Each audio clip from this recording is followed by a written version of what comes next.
आशा और निराशा दोनों सखियां फिर इस स्पर्धा की भावना से प्रेरित होकर जीवन पथ पर निरंतर दौड़ लगाती रहती हैं। कभी आशा आगे निकल जाती है तो कभी निराशाबाजी मार ले जाती है। जब आशा जीतने लगती है तो मनुष्य बहुत महत्वाकांक्षी हो जाता है, साथ ही अपने लक्ष्य को पूरा करने के लिए बहुत जी जान से मेहनत करता है। बहुत सोचने लगता है कि मेहनत के बल पर वो अब बस अपनी मंजिल को पालेगा। इसके विपरीत जब निराशा विजय होने लगती है तो मनुष्य जीवन से हार मान लेता है। उससे अपने सभी प्रयत्न बेकार लगने लगते हैं। महात्मा बुद्ध सत्य की खोज में घर-बार त्याग कर निकल पड़े।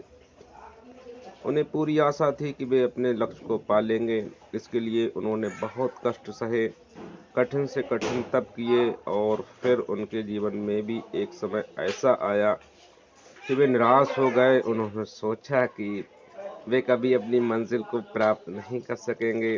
वे बेअर्थ ही इधर-उधर घूमकर अपने समय को बर्बाद कर रहे हैं। उन्हें अब अपने घर लौट जाना चाहिए। आखिर वे अपने घर की दिशा में चल दिए। मार्ग में उन्हें प्यास लगी। पास ही स्वच्छ झील देखकर वे रुक गए, शीतल जल पिया और थोड़ी देर विश्राम करने की इच्छा से बैठ गए। अचानक उनकी दृष्टि एक गिलहरी पर पड़ी। गिलहरी बार-बार झील में जाती थी और झील से बाहर आकर अपनी पूंछ को झटक देती थी। काफी देर तक महात्मा बुद्ध उसकी इस प्रतिक्रिया को देखते रहे। जब कुछ समझ में ना आया तो गिलहरी से पूछने लगे, तुम बेअर्थ इतना परिश्रम क्यों कर रही हो?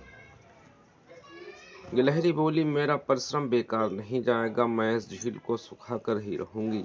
ये झील मेरे बच्चों को निगल गई है, मैं इससे अवश्य बदला लूंगी। गिलहरी ने दृढ़ निश्चय से कहा, पर गिलहरी रानी, तुम्हारे पास कोई बर्तन आदि तो है नहीं। अपनी पूंछ को गीला करके पानी की कुछ बूंदें झील के बाहर झाड़ देने से क्या वो सूख जाएगी? और फिर तुम्हारे जीवन की उम्र भी उतनी ही होती है, अधिक से अधिक 2 साल।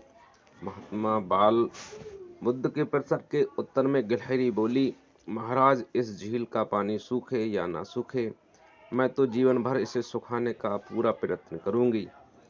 और वो फिर अपने काम में लग गई। गिलहरी के इस वाक्य से महात्मा बुद्ध के जीवन की दिशा ही बदल दी।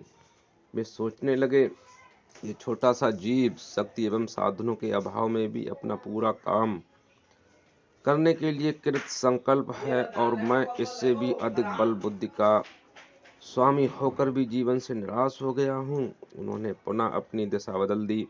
अब वे घर से विपरीत दिशा की ओर बढ़े जा रहे थे। अपने लक्ष्य को पाने के लिए उनके जीवन पथ पर आशा निराशा की दौड़ में पुनः आशाबाजी मार ले गई और निराशा हाथ मलती रह गई। मालूम नहीं गिलहरी बेचारी झील को सुखा पाई या नहीं। उसके एक वाक्य से प्रेरित होकर महात्मा बुद्ध ने अपने लक्ष्य को पा लिया और सत्य को खोज ही लिया।